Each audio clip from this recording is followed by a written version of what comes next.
guys, and welcome to episode 9 of Kazcast. Today on Kazcast we have Lee Petrucci.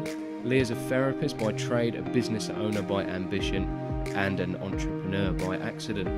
Lee has dedicated his working life to helping people from all walks of life become injury-free, varying from high-level athletes to individuals recovering from spinal injuries. There really is no injury that Lee has not seen before. Lee first started in sports therapy, working for a number of football clubs before setting up multiple businesses, including the very successful Sports Injury Clinic. Lee's philosophy is to cut through the nonsense and get to the root cause of the problem.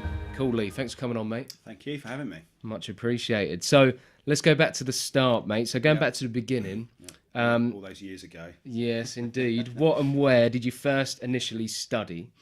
And when you first decided you wanted to get into the health industry, what were your initial goals and what did you see yourself doing in the future? So I started with sports therapy, and that was really born out of an interest initially in fitness, actually. Yeah. And I'd kind of started down the road of where I thought I was going to go, which was kind of personal training, fitness, that type of stuff.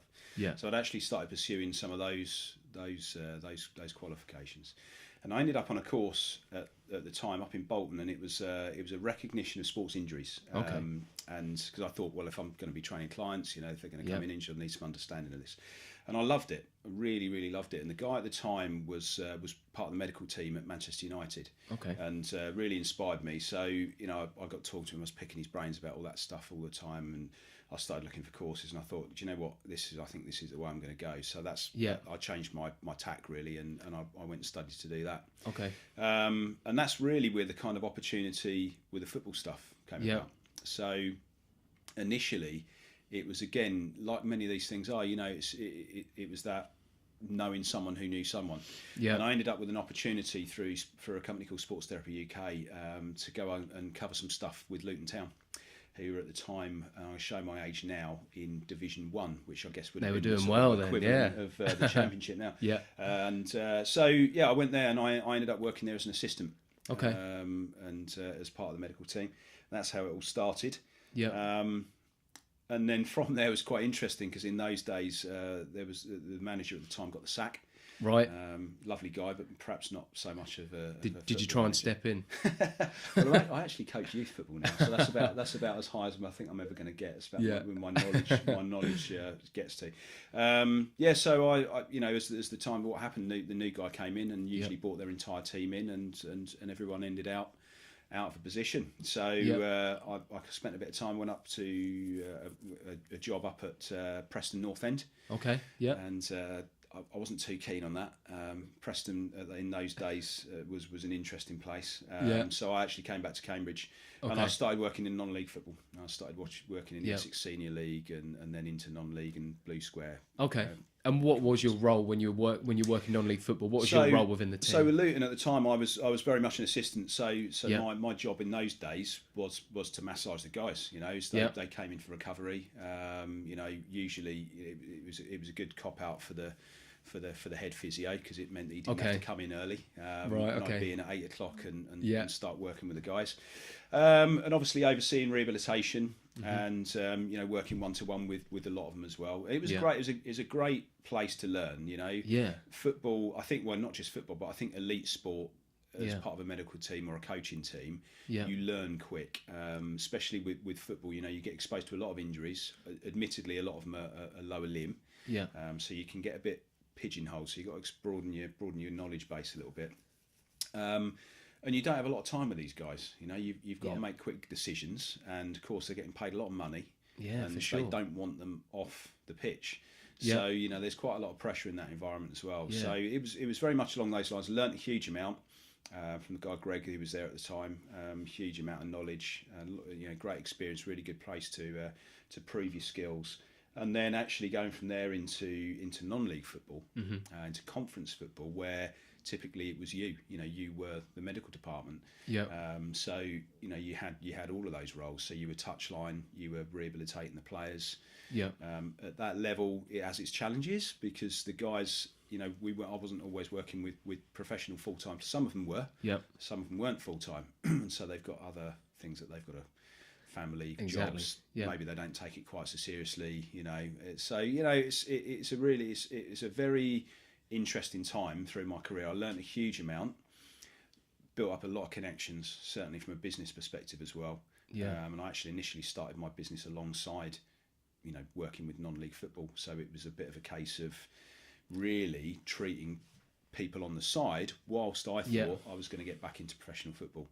Okay, And so that was kind of like your long-term goal. You thought you'd treat people on the side, build your knowledge, your experience, and then perhaps you would end up working your way back up and going back to professional football. I think that was always kind of, at that time, it was always the plan, I think, to kind of think about getting into elite sport, because I think it's, especially when if you're studying something like sports therapy or sports rehabilitation, as there's degrees with sports rehabilitators now, it's quite specific to musculoskeletal injury. It's very much taught in a sports setting.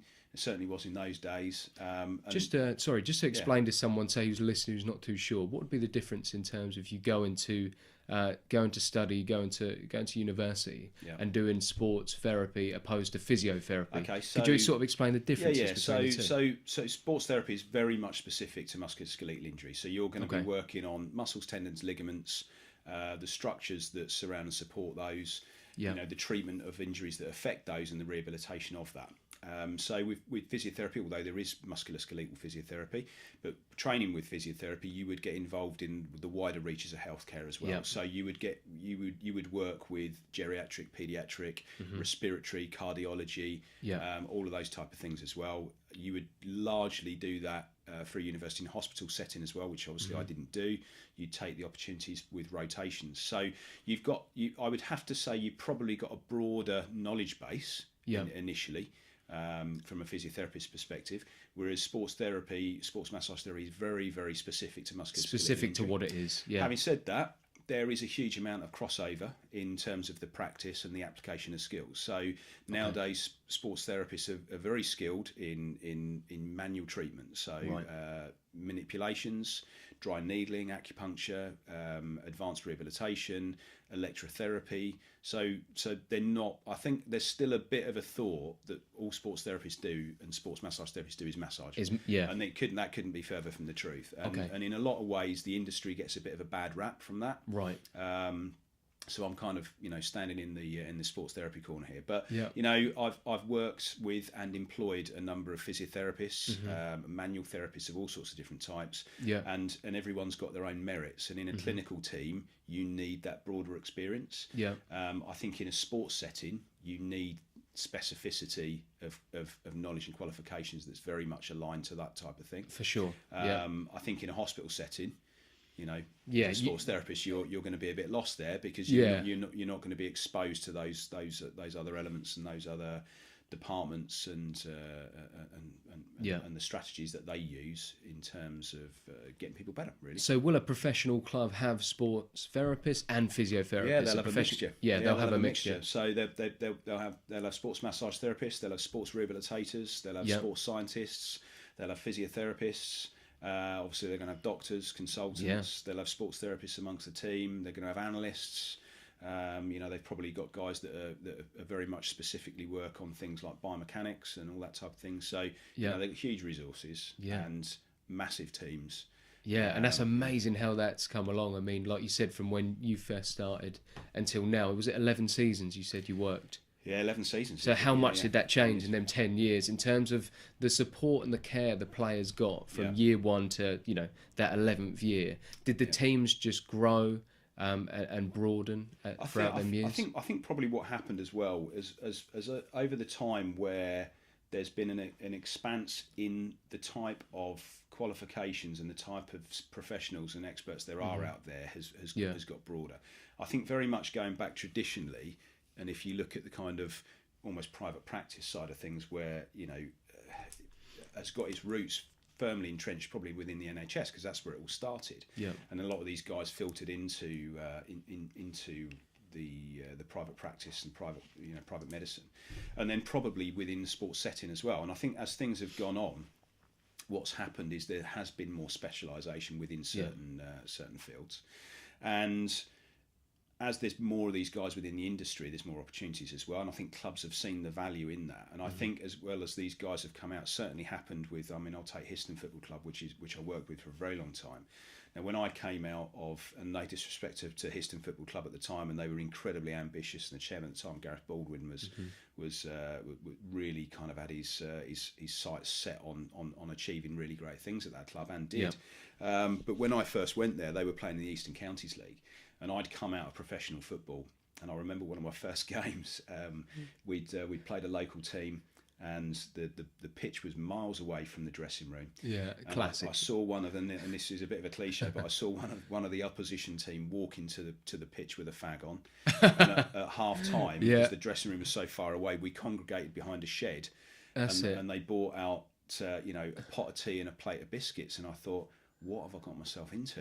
Cause like that guy who was it they were playing Man United. I can't remember which team it was, and he was eating a pie. The goalkeeper on the bench. That's right. Yeah. Bit of that going on. There was a bit of a few pies, few cigarettes. But that was it, and I just thought initially, I thought, wow, what have I got myself into? But I was lucky in as much that I was in an environment even then at that level where they were ambitious and they wanted to progress. So we brought a lot of standards in that just weren't happening in clubs at that time, and we built a medical department.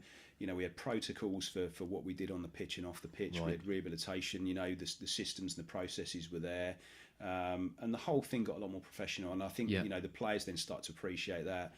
Coaching and training systems became more advanced. We brought nutrition in, and we were bringing these people into the club to help players with that. Okay. And I think as time's gone on, and also with the internet as it is, and the digital age we live in, the access to that type of expertise is at everyone's fingertips now. And for sure, and we're seeing these guys now at the elite end are they're in our front rooms now, and we can see, well, if it's working for them, I can take an element of that and I can apply that to what I'm doing, and I can achieve as well. So I think it's really changed, and it's certainly the digital aspect of how things are done, that's really opened things up massively. I think the standards have got a lot higher, professionalism has got a lot higher.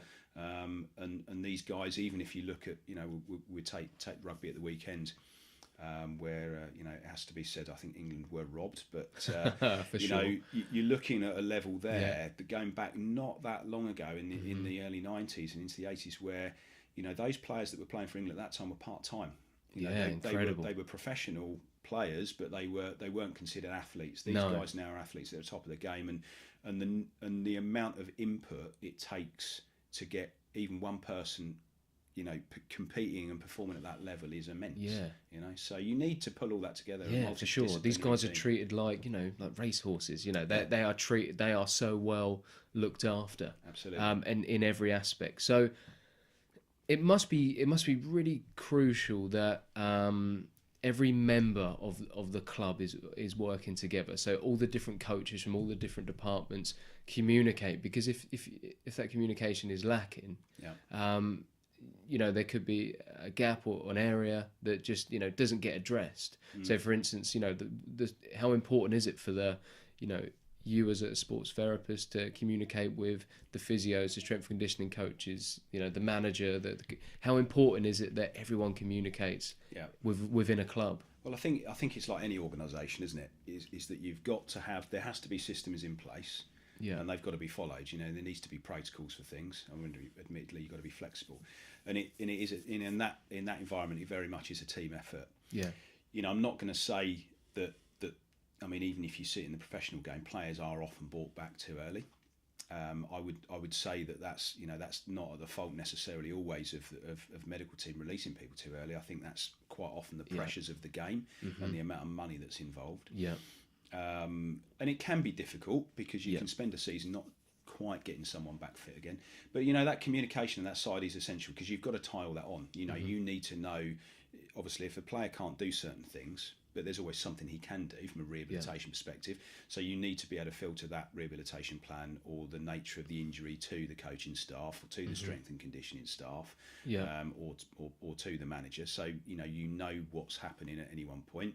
So everyone knows at what stage that player is at within their treatment and rehabilitation and what should be happening next. Sure. Yeah. So at any one point, you're not going to drop something. You're not going to push him back too early, or even worse, he's sitting stagnating and losing fitness because he's not being pushed at the right rate. Yeah. Okay. Yeah. Nice one. So in terms of, like you said earlier about, players actually, you've seen it where they come back too early. What are some, in your experience when, you was working for these clubs, what are some of the most sort of common injuries that you come across that players tend to suffer from, and why do you think that is with football in particular? Okay, so obviously the greatest amount of injuries in football are lower limb. Yeah.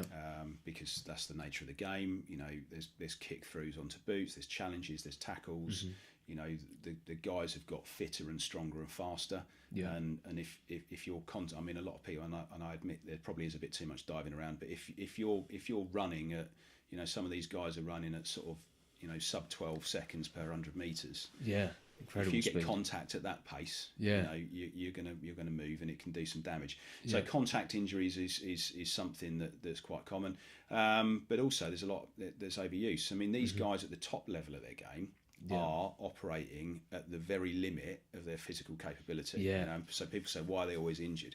It's hard to sustain. For sure. They're like a race car just underneath the red, aren't they? Absolutely. They're that 90% where they're on it, but it wouldn't take too much for them to tip over. Absolutely. And this is the thing. So to try and maintain that level of performance for an entire football season is very, very difficult and not get injured. Incredibly difficult and not get injured.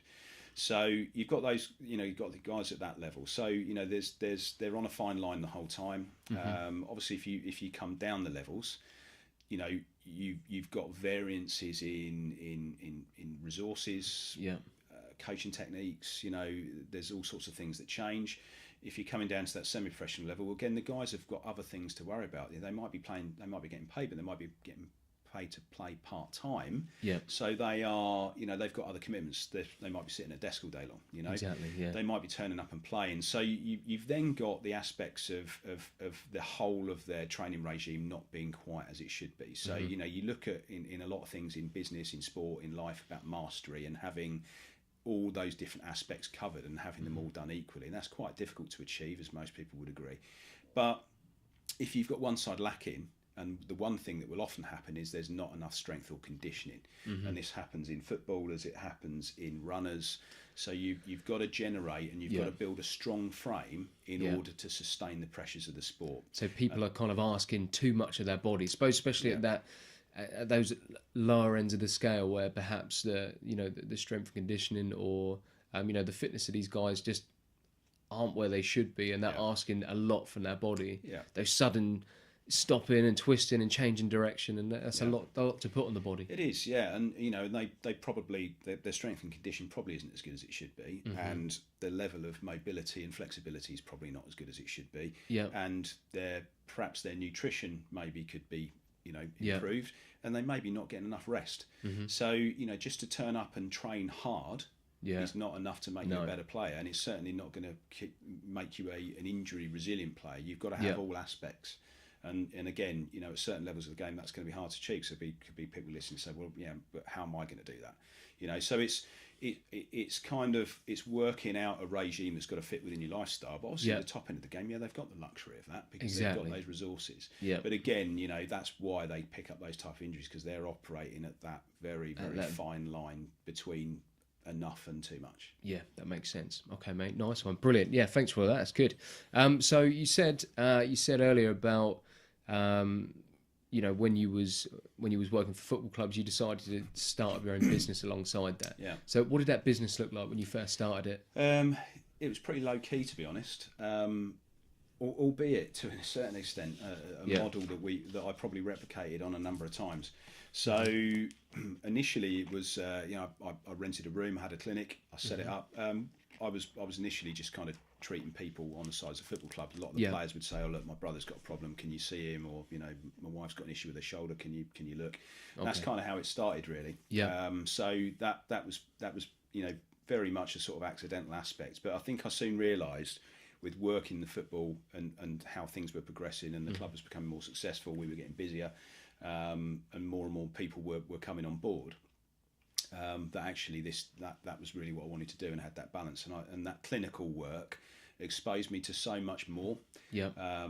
You can get, as I mentioned earlier on, with football, for instance, you can get exposed to a lot of lower limb injury. And you can get pigeonholed a lot in that. So, you know, you see some back and you see some shoulder and stuff like that, but not in terms of the type of levels that we see in clinic now. Yeah, for sure. Because we're seeing people from all sorts of different walks of life. Yeah. So, quickly progressed. We got very busy, or I got very busy, started taking on some other people and associates. So the kind of business grew sort of accidentally, really. And I had to learn a lot quite quickly about business, and all the stuff that I should be doing, and, you know, made a lot of mistakes along the way, as probably a lot of people running their own businesses did. Yeah, you just don't realise how much needs to be done, and also how consistent and dedicated you have to be with every aspect. You know, especially when you first start a business, and, you know, you're young and you first start a business, you know, maybe a little bit of ego gets in the way, and you think, I can handle it, I can do it. Yeah. And then you don't delegate. You know, and that's where problems come. Keep your eye on your numbers, or exactly, any of those things. Yeah, for sure. Okay, nice one. So you were generally sort of working with people, general injuries, and then sort of built it up from there. Yeah, I mean, football was still a big part of what I did, and in fact it still is. You know, I mean, through the coaching I coach kids football, but I've had actually 2 people today that have Joe, who's my kind of PA sort of girl, Friday, came in today, and she said, "Oh, I've got this guy and this guy," and they said they know you from football, and I was like, wow, you know, obviously that still happens even now, you know, from all the years I worked in sport. So I mean, we still saw a lot of football players, I'm sure a lot of senior players that I was seeing then as kids are now bringing their kids in to see me. We you know, that expanded, and obviously the reputation built with the clinic, and we got busier and busier, right? Yeah. So when did you first open the Sports Injury Clinic? When was it under that name? And have you always been around this area? So Cambridge, Suffolk area. I was Cambridge based, and you know, kind of ran a clinic alongside. So it was at a time actually where I expanded the clinic, and we put quite a big unit in next to the football club at the time, with 3 treatment rooms and a bit of rehabilitation space, and that's when it sort of became the Sports Injury Clinic. So I've run an injury clinic in some guys for probably around about 22 years now, and probably for 17 of those was the Sports Injury Clinic. Right. Okay. Wow. Okay. Cool. So when you first started that, what was your vision different to where it is now, or did you always visualise what it was going to be like it is today? Is that always what you wanted? I think it's changed, and I think that's probably true of most people's goals. If people set goals, I think, you know, it's a bit of a movable feast, isn't it? And where you thought you might have wanted to be 5 years ago, maybe doesn't quite represent you know, how things you thought were going to be now. So, you know, my business goals have probably changed a little bit now. Than they had done initially. But I kind of what I did find is that through things becoming successful, and through learning about business, I kind of discovered that I actually really like business, you know, and I like the idea of generating business, marketing and advertising, business systems. You know, I love stuff that I can monitor, and stuff that I can measure. So there's probably a sort of an analytical side of me that appeals to. Yeah. And that's obviously helpful when you're running a business, because if you can monitor, if you can measure something, you can manage it, you know. Yeah. So that was a real eye opener for me, and actually I went on a few business courses and I learned how to do a few things, and you know, that really opened my eyes, and actually probably accelerated the business in terms of the shape that it became, you know, over that term, you know.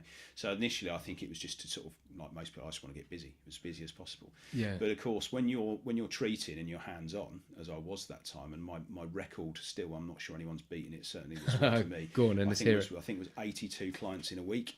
82 clients. Yeah, that's a tough week. That was a really tough week physically. That is a tough week. But like I say, that's hands-on. Hands-on. Yeah, hands-on, long days. So long days. I was kind of, I was more or less operating at the kind of, you know, 50 to 65 clients a week, which is a super clinic. busy. Yeah, for sure. Busy clinic, doesn't allow a lot of time. Plus, I was still working in football at that time as well. Yeah.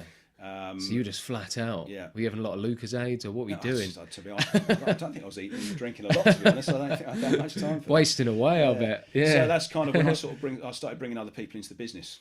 Right. And using other people's expertise. That must have been a game changer as soon as you'd done that. I know it brings on more stresses, but it gave you a break. Yeah, it brings on its other challenges, and it's something that actually has been some. The challenges it brings on as well is actually trying to get other people to adopt your principles and your practices. Yeah. Because that doesn't necessarily having the same mindset. Yeah, and that doesn't, of course, always sit with someone else. And we've had some amazing people we've employed over the years. We've still got a fantastic team now. But of course, they share different values, and their goals are different as well. Yeah. And at the end of the day, as a business owner, what you're trying to do is you're trying to get other people to embrace your vision. Yeah, for sure. So, and that's not always an easy thing to do, because those goals that you might have may not be congruent to the ones that they have. Makes so sense. that's I think that's a constant challenge. I think probably for any business owner. And it's something that even in kind of recent years, it's something now that I've kind of put things in place to try and make that easier. Okay. And actually use more involvement with the team as well. I think before there was probably a bit more of a benevolent dictatorship, really. I think that was the management style, really. But it's one of those things where you have got to put things in place. Because otherwise, what ends up happening is you still end up, and this will be the same for a lot of people out there, physios, chiropractors, osteopaths, sports therapists. They're going to be finding that they're in a position where, as much as they may have associates or employees or a team, they're still probably the biggest earner in their business. And they all have frustrations with the fact that their associates and other people working for them probably have got gaps and things in their diaries that they kind of would want them to be busier. They would like more time and to step away from it. And also the business is dependent upon them, which sounds like a strange thing. You kind of think, well, it should be because it's their business. But in terms of decision-making processes, so if they were to step away from the business at any point, then what would happen? The business would start to decline in some way. So that's, and if there are people listening and they're in that situation, then that is going to be a problem for them for sure. And it's something you've got to, employ systems and put a culture in place that you can actually deal with that. And it's not easy. No, great bit of advice. So awesome, mate. I was looking on your website, and I love what it said about your philosophy of like cutting through all the nonsense and sort of getting to the root cause of the problem. Could you sort of tell us about, people may have heard of it, the traditional symptom-based approach, why it's not working, and sort of like what you guys do differently at the clinic to that? Yeah. So I'll have to try not to get on my soapbox about this and take up the rest of your afternoon. So no, that's it. If we kind of look at it overall, in this country, we have a very reactive health system. Okay. So we tend to do something about something when it goes wrong. Right. We're not great at pre-diagnosis. We're not good at screening. Okay. So we're not set up in that way.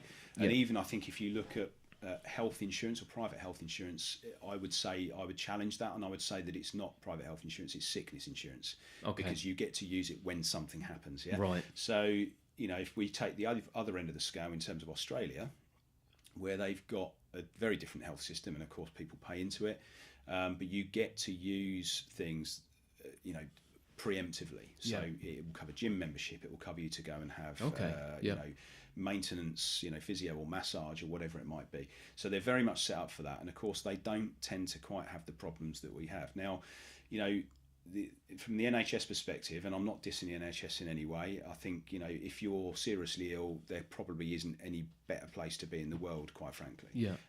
But from a musculoskeletal perspective, my own opinion is that if you're in that scenario, and I'm not going to say it's not helpful for many people, because it is, and there's a service there and it's available, but generally it's very restricted. And I know guys that work in the NHS, their frustrations are that they don't have enough time, they don't have enough money, and they don't have enough resources. Okay. And their remit is to treat a client out of pain. Okay, so the idea is to get rid of their painful symptoms and then move them on. Yeah. If that doesn't happen, then what tends to happen is they're put back in the mix again. And that's the frustration. So what's ended up happening is that mindset and that process has filtered into a lot of private practice. So, and it's even to a case, I think, it's much deeper than that, because I think culturally we then accept that as the way things should be done. So if we have a problem, we go to the doctors, we expect to get a prescription. We speak to our clients, or certain clients, and they say, not all of them, because we've educated many of them, but they'll say, well, there's nothing wrong with me, so why do I need to come? Now, obviously, if we took a preemptive, so what will happen is that perhaps that same person will then come back to me sometime down the line when their back's gone, and then we've got to be reactive, and then we've got work to do on our hands, and then goes full circle. Exactly. Yeah. So if they were a bit more preemptive and proactive about their healthcare, then it would be a lot easier. We wouldn't have the issues and the problems that we've got, and that could be said for many things such as obesity, diabetes, a lot of other illnesses and injuries and things that happen, and diseases, that if we were to educate and do those things at the front end, we wouldn't get so many problems with them. So, I understand that my argument's not unique, but unfortunately it's not changing. And I've got, my vision is to change that. My vision is to challenge and change that symptom-based approach. Right. And I'm not going to say I'm going to, find myself in an audience for the NHS and say, look guys, we need to do this differently. I appreciate this, that's the way of doing things and that's how it is. But from my perspective, there's no reason why that approach should exist in private practice at all. So it's more educating the public of how to actually prevent themselves from getting to that point where they actually need the help in the first place. And I don't, I'm not going to sit here. I would say there's probably any health professional that works in the same vein that I do that will sit there that knows what I'm saying. They know that treating symptoms doesn't work. But I'm afraid this is the model that we take, and obviously we're talking. We haven't got anything visual, but there is something called a pain matrix, and what happens is most people exist just above this. All right. Okay. So what happens is they get a problem and they kind of drop down the hill, if you like, and they think, "Wow, I hurt my back. I need to go and do something about it." So they come and see the osteopath or someone like me or the physio or whoever. So what then happens is that through treatments and rehabilitation, some exercise, they start to climb back up the hill again. Yeah. And if we can imagine, we've got this line where they were existing before, and they get just above that line, and then they've got no pain. So as far as they're concerned, they feel okay. So, but what's happened is that through the process of them having that injury, they've come out the other end, and they're pain free, but there's less mobility, there's less strength, they're in a worse position they were before. So they're essentially existing one step above pain, 1 point above pain, and that's where most people exist, above that point.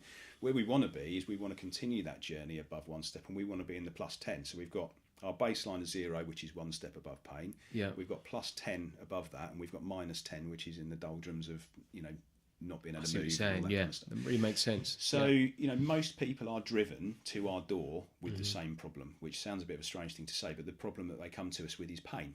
Yeah. That's why they come. That's generally why. Now, if we just resolve that, and we don't resolve the actual core issue of what's generated the pain in the first place, then we're not going to get anywhere. So what it's trying to remind everyone is that pain's a symptom. It's not the problem. Yeah.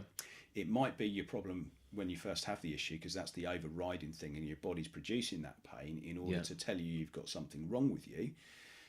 What we've got to do is get to the cause of what actually caused the pain in the first place, which sometimes is a bit of a departure from where people where they feel and where they want to feel, because they think, well, I haven't got any pain anymore. So it's taking them through that journey, and that's what we do differently. So I'm not going to say we ignore their pain. To a certain extent we do, because we're not necessarily directly interested in that. What we're interested in is what's causing it. Why. That makes sense.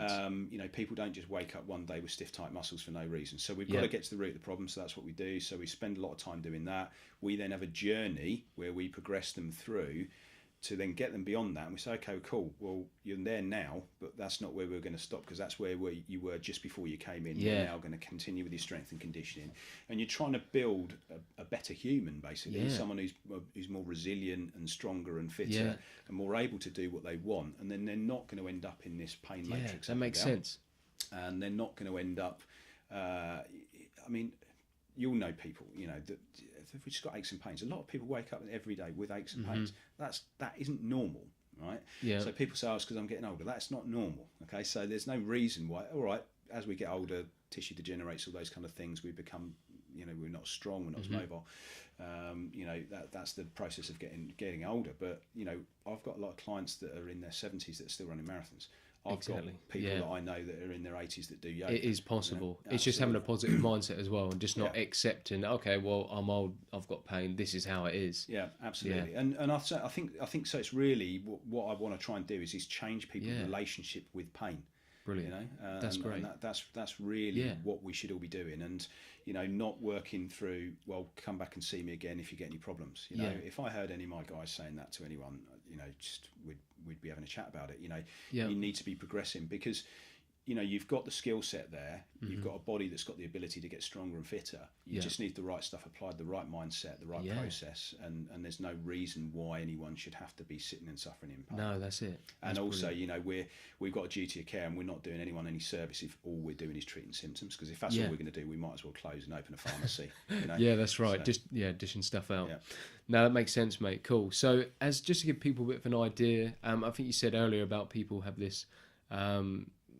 This thing of like, oh yes, sports clinics or therapy, they just do massage. What are the other treatments that are available for people? Yeah, so it will vary widely, I guess, from clinic to clinic. But from speaking, I can only speak for us. So we use some specialist treatments. We've got something called intervertebral differential dynamics, which is a spinal decompression unit, which we use to help people with unresolved or chronic unresolved back and neck pain, usually that's resulted from disc bulges, disc prolapse, and other sort of degenerative conditions of the spine. It's a very specialist bit of kit. There's only 28 clinics in the UK, and we're one of those. Yeah, wow.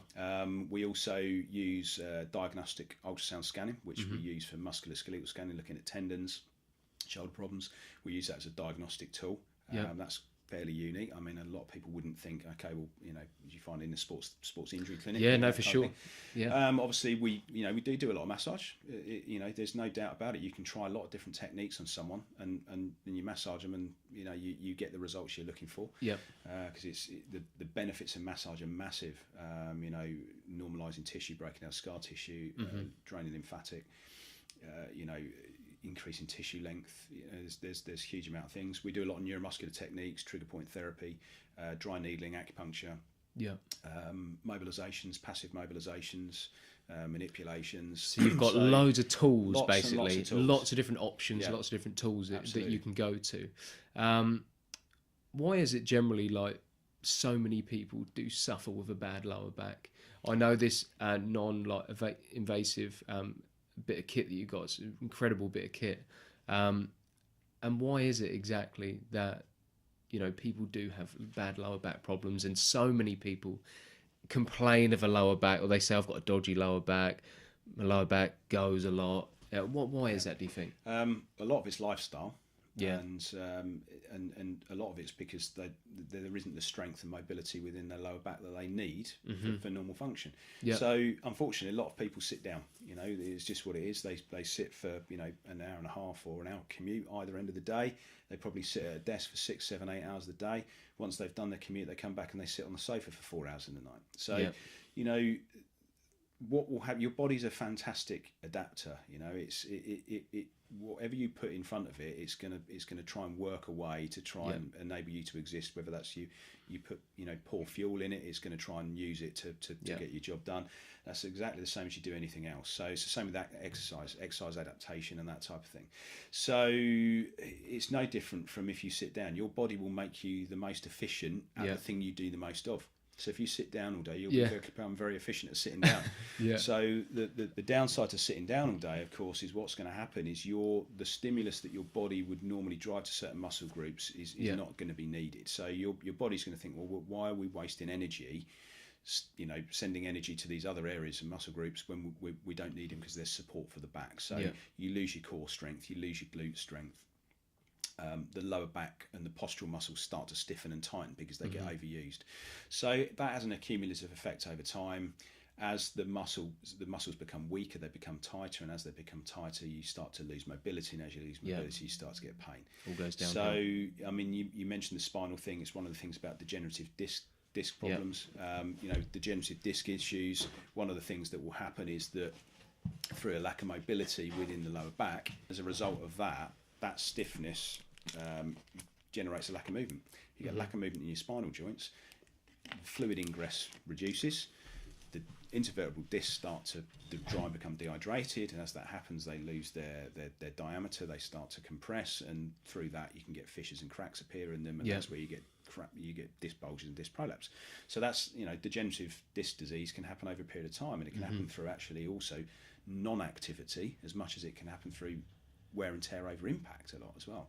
So back problems are very, very common, and a lot of people just don't have the strength and mobility to support their day, and that's where the regression comes from a lot of the time, is sitting down, inactivity, sedentary jobs. For sure. What is there any little tips you could give to people that say work in an office, sit down all day on a computer? Is there any little things that they can do to help themselves?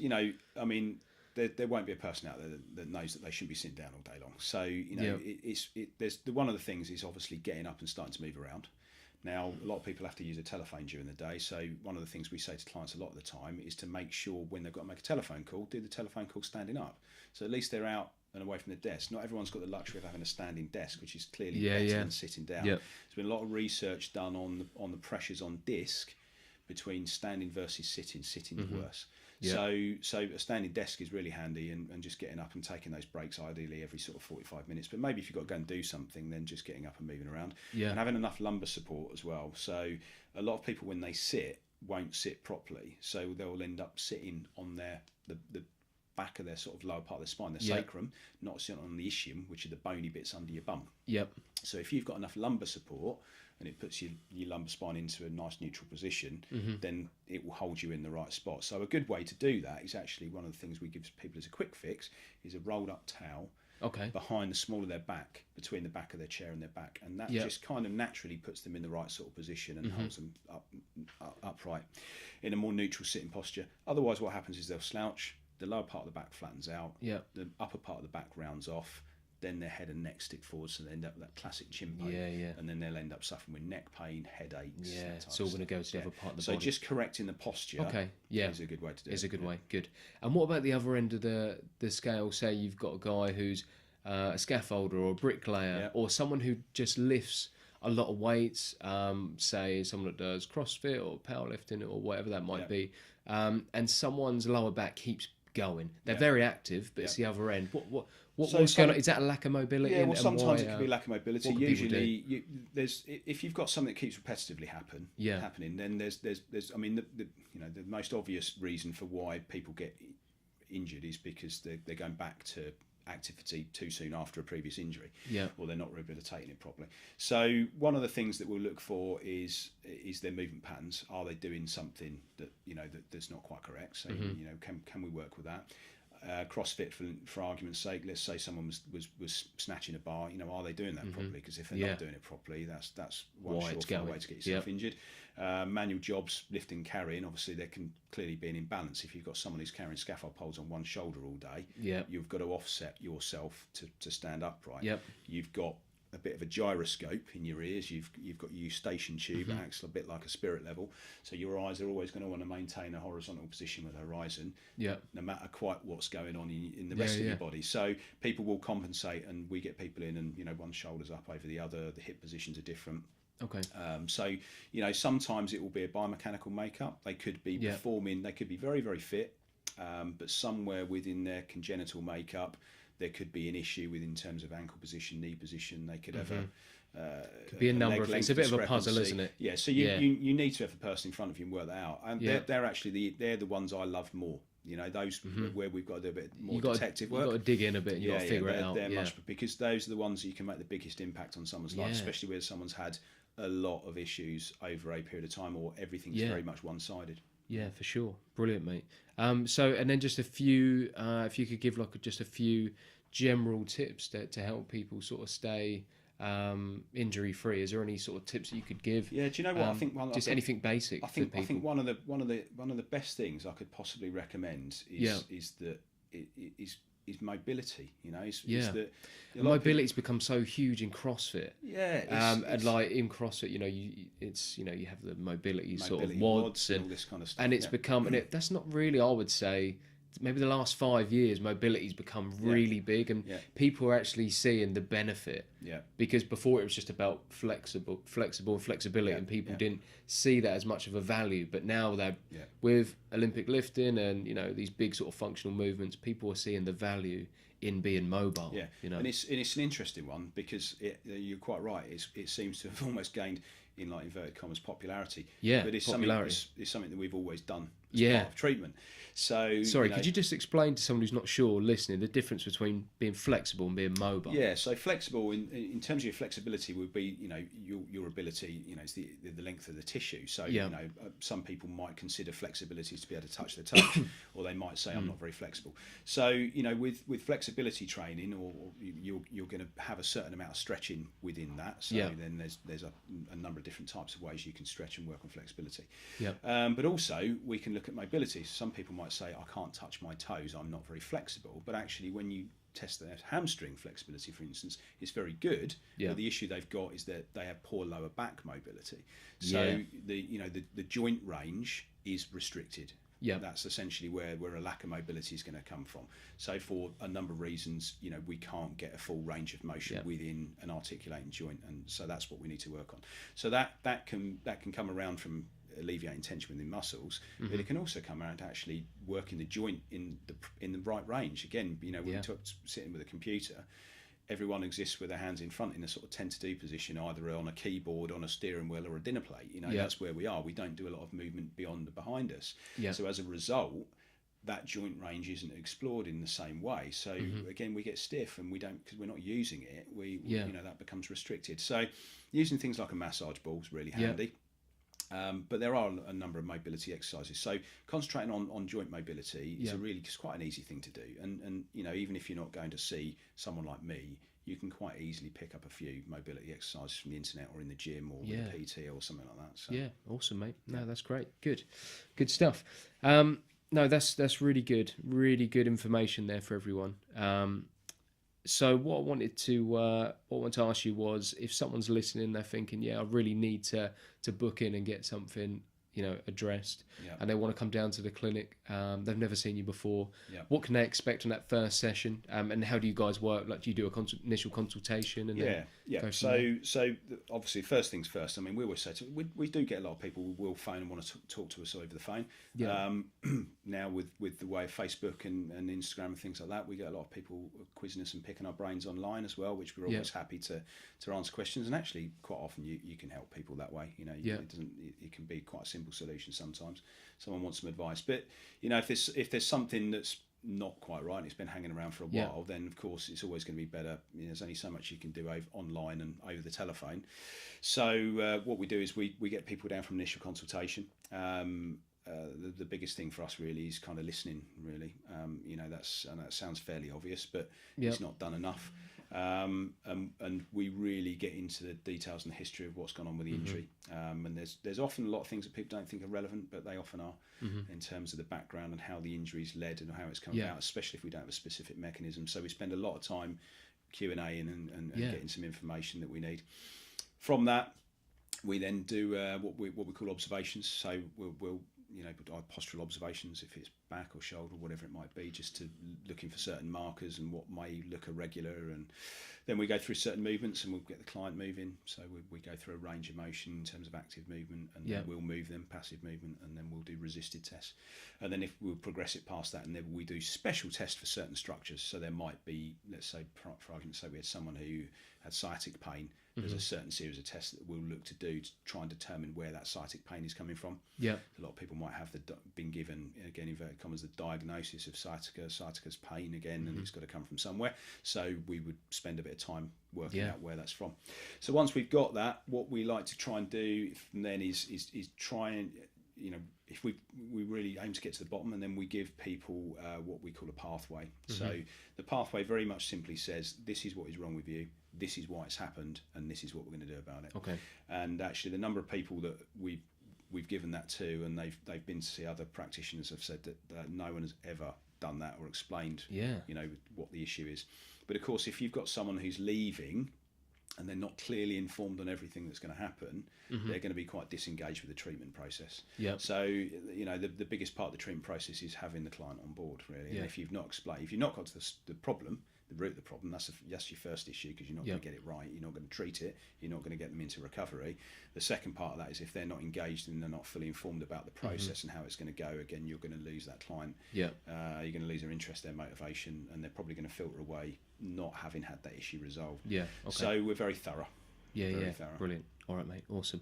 And then lastly, I just wanted to ask you about runners. I mean, when people think about getting fit, they just think about, first thing I'm going to do, I'm just going to go out and run. You know, don't do a lot of training, maybe don't like the gym, but they want to get fit, want to lose weight, and they just want to do a bit of running.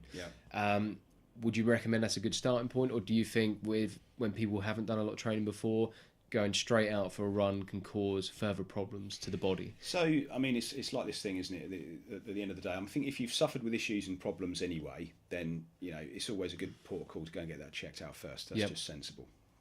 There's a lot of very good programs out there. The Couch to 5K is very good to get people started. I think once you've got into that stage, because that takes you up about, obviously, to 5K, 3 miles, and I think once people are getting to that stage, they're thinking, right, I'm a runner now, I'm a jogger. So, you know, they'll look to go out, and one of the easy mistakes to make is people just consistently build mile on mile. And constantly increasing your mileage is a very good way and a very quick way to get yourself injured. So what tends to happen, most people will find, is as they progress with their running, their fitness level increases quite quickly, but their level of run-specific conditioning doesn't follow the same. So there ends up being a disparity between the two, because one's not keeping pace. So at some point, when you've got enough mileage, or you've gone through it at enough runs, or however many it might be, at some point you're going to start to get an issue, because you haven't built enough strength and resilience to support your running. And it's the same with any sport at all. Actually, going out just running is not going to make you a better runner per se. All right, you need to have the different variants within your running program. So shorter, fast runs, middle distance, race pace runs, longer, slower runs. But in amongst that, you need to have specific run conditioning. Your diet's got to be right. You've got to have the right rest and recovery, and all of those things. So this is the thing with it, is that most people will just go out and run. We see a lot of runners. We are the official sports massage partner of the Cambridge Half Marathon. We have been for a lot of years. So, you know, they get 12,500 people running.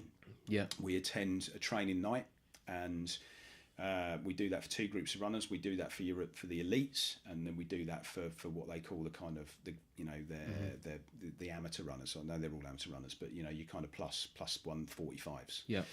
And one of the questions I'll always ask for a show of hands: who in the room does specific strength and conditioning to support their runners? And sometimes we can have quite a room full of people, and you get about 5 hands go out. So if you take someone like Mo Farah, and I know we're making an example for the elite end of the running spectrum again, but you've got someone there that's not just going out and running. You know, there's not a lot of Mo Farah. There's probably more meat on a butcher's pencil, but you know, that guy's going to be deadlifting. He's going to be cleaning and pressing. He's going to be doing strength and conditioning. He'll be sleeping 8 to 12 hours a night. His nutrition's absolutely on point, and he's got very varied running routines depending upon what it is he's training for.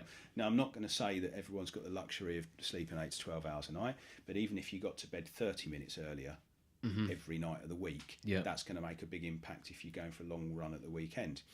If you've got your nutrition right, you know, and it doesn't have to be absolutely spot on, but if you've got the right balance in nutrition, but then also making sure you've got your mobility and your run conditioning strength, that's just what makes you a better runner. It's just getting those absolute basics. I say, are you sleeping enough? Are you eating the right foods? And then, like I say, extras like, you know, make sure you're mobile, doing a bit of strength conditioning, and it's just putting all those pieces together to create that whole athlete.